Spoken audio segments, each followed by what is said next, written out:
আসসালামু আলাইকুম। এই যে মুরগির গোস্তটা লবণ দা মরিচ দা মশলা দিয়ে আর লইছে। এখন মনে করেন এটা দুবার তলা ভাজবো।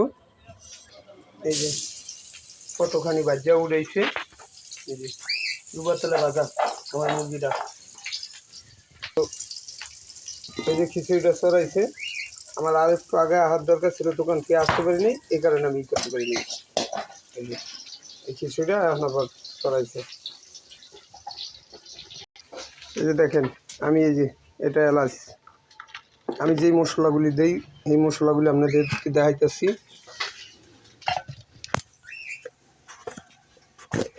এই যে এটা কোম্পানির রাঁধুনি মশলা, এই যে।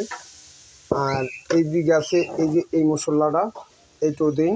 এই যে দেখেন অনেক পদের মশলা আছে, এই যে অনেক পদের মশলা দিয়া আরও বাকি মশলাগুলি আপনাদেরকে দেখাইব না, ঠিক আছে। অনেক পদের মশলা আছে, শুধু হলুদ মরিচ দিলেই খিচুড়ি হয়ে যায় না ভাই। এই যে হলুদ আর মরিচ দিলেই মনে করেন না খিচুড়ি হয়ে যায়, কিন্তু না।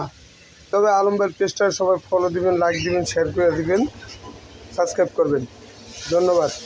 আর আলম ভাইয়ের পেজটা বাংলায় লেখা আছে আলম জালমুড়ি, ইউটিউব চ্যানেল আইব, ফেসবুক পেজ আইব, দুইটা।